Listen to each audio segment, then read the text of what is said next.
Let's talk briefly about the persuasive speech. How does the persuasive speech differ from an informative speech? In an informative speech, you give facts and details, but you do not share opinions. In a persuasive speech, you try to influence or change your listeners' ideas, beliefs, attitudes, or behaviors.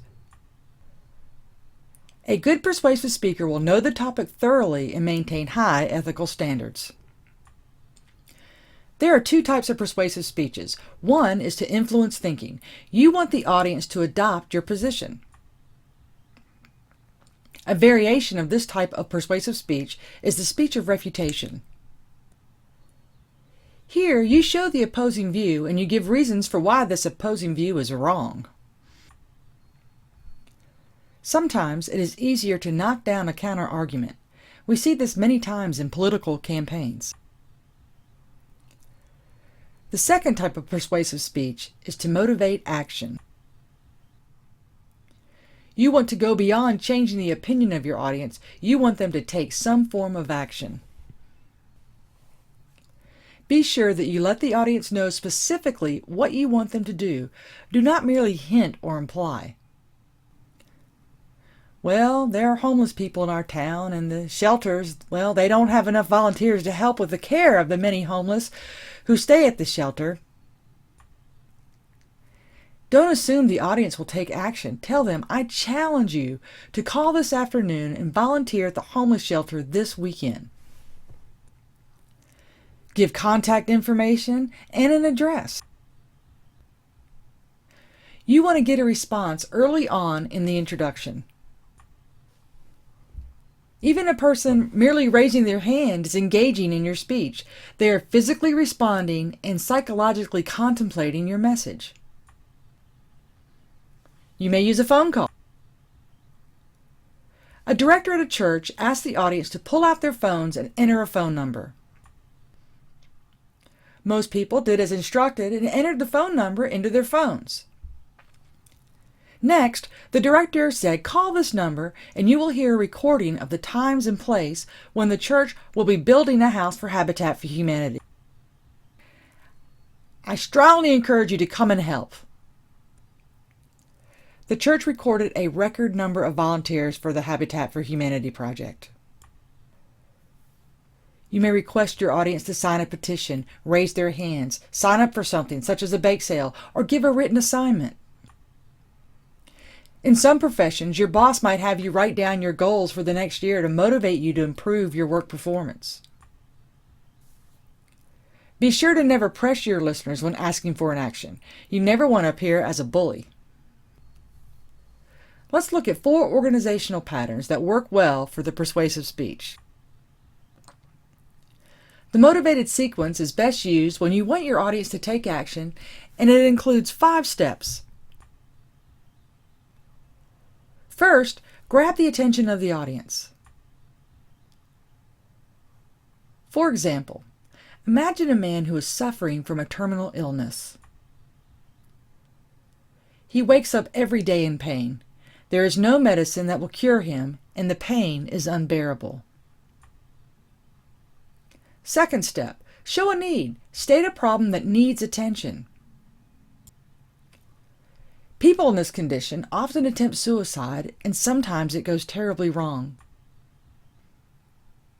The patient survives, their condition becomes worse, and loved ones are in anguish watching their family member in such despair.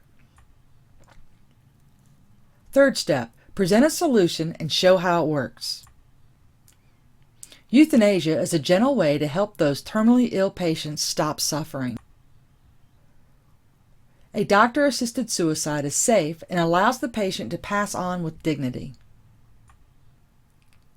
Fourth step, visualization. Tell a story to help the audience see how your proposed solution will be beneficial.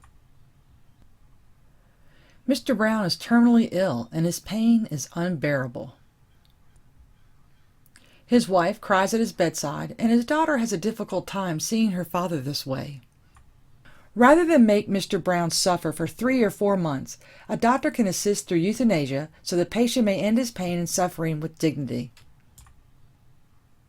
The final step, ask the audience to take action.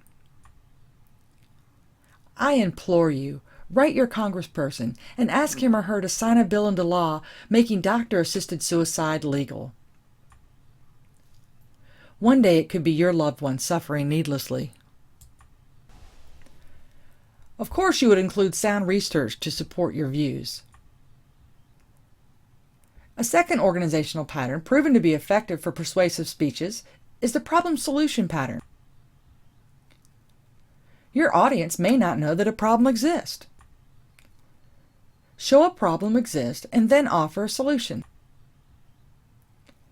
You might tell the story of Carmen Busada, who lied about her age to a fertility clinic. She received hormones to reverse menopause and through in vitro fertilization gave birth to twins at the age of 66. She died at the age of 69, leaving two small boys motherless. Today, we are seeing a trend where older women are having children through in vitro fertilization, and the problem is children are left parentless at a very young age. The solution? Fertility clinics should enact an age limit for in vitro fertilization. A third organizational pattern is the statement of reasons pattern, where you state the problem and list reasons or examples as to why it is a problem. State the problem. There is a lack of child care services for students who are also parents. Give reasons or examples to show that it is a problem. Many students in community college are also parents. If for any reason their child's school is canceled, they run the risk of missing class if they cannot find someone to care for their child. If parents miss too many classes, they run the risk of being dropped from a class. If you do not have a child, but you are working on a group project with a student who is also a parent, your group may be negatively affected. The solution is to provide a daycare center on campus. Students who are parents will miss fewer classes and be more productive when working on group projects with classmates. The fourth organizational pattern is the comparative advantage. Use this organizational pattern when your listeners agree with your central idea but are unsure of the best solution. Discuss the advantages and disadvantages of each proposed solution and show the best fit. Your listeners will probably agree that including fruit and vegetables in the diet is necessary for good health, but does it matter whether they eat organic or non-organic? You may propose the audience choose organic. The first advantage is that organic growers do not use harmful pesticides. The second advantage is that organic farmers concentrate on growing natural, flavorful food. The third advantage, organic is better for the environment as non-organic growers use methods that erode the soil. Let's recap. The motivated sequence pattern is best used when you want your audience to take action. The problem-solution pattern is great for when your audience is unaware that there is a problem. You might use the statement of reasons pattern if the listeners are leaning towards agreeing with your solution. And the comparative advantage is a great organizational pattern for when your audience agrees with your premise but are unsure of the best solution. Consider your audience analysis and central idea. Decide on the best organizational pattern for a successful persuasive speech.